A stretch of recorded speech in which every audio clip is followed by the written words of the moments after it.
laboratory tools such as X-ray machines or CT scanners to rely on. Why do I keep going back to areas of pure misery and heartache?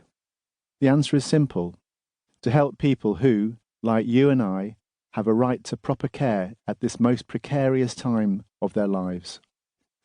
What do we do when a little child traps her finger in a door and cries, and we are the only one there? We scoop that precious little person up into our arms. We feel the pain.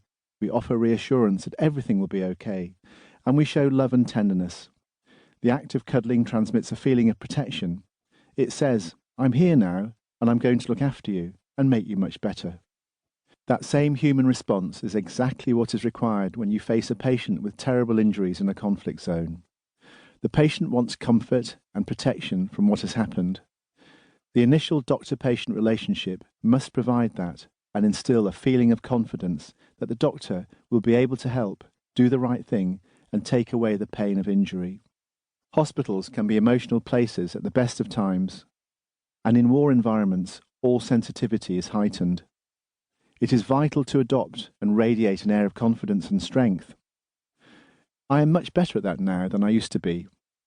However, the stakes are high because there are often weapons around, tensions are raised, and the rule of gun overrides the rule of law. I have been in many dangerous situations, and there is no doubt that I am lucky to have stayed alive. The Geneva Conventions are there to provide protection for both all those injured and all those who provide treatment in war. In 2016, I organised a demonstration in London against the indiscriminate bombing of hospitals in Syria and in the world's other war zones. Hospitals must be protected and respected. To bomb and destroy hospitals is not just sinful, it is evil. Evil because it is claimed by the perpetrators to be justifiable and intentionable. In Syria, there were over 450 attacks on hospitals in the first 6 years of the conflict there. 9 out of 10 of them perpetrated by the Syrian and Russian governments. In some months of the conflict, there have been attacks on medical facilities practically every day. Not only is performing these acts evil, so is denying that they are happening.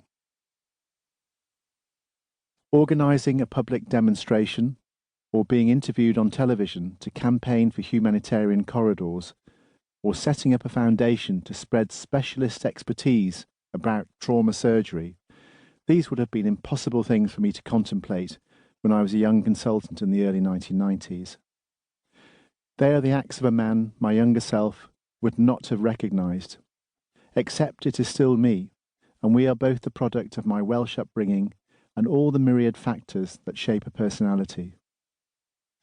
The campaigning and the teaching that drive me now are a function of all my experiences, but in particular my experiences in recent years in Syria. I have made 3 major trips there since 2012, along with other visits to the border zone, and in that period my life has changed profoundly.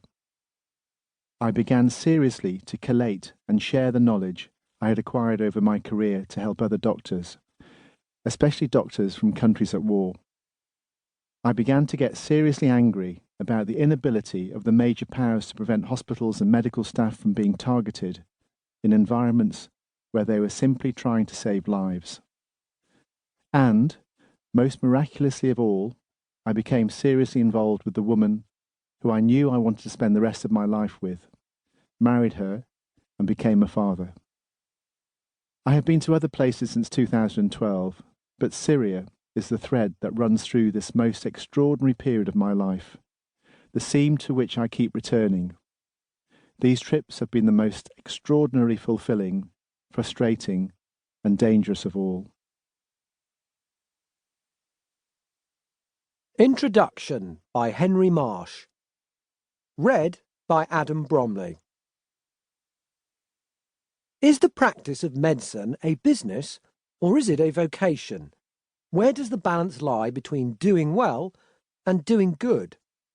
The hypocrisy of doctors, money and medicine are rarely far apart, has long been the stuff of satire and criticism. The dictionary definition of the word vocation talks of a special urge or of a calling. But there are many reasons why people choose to become doctors, and most of them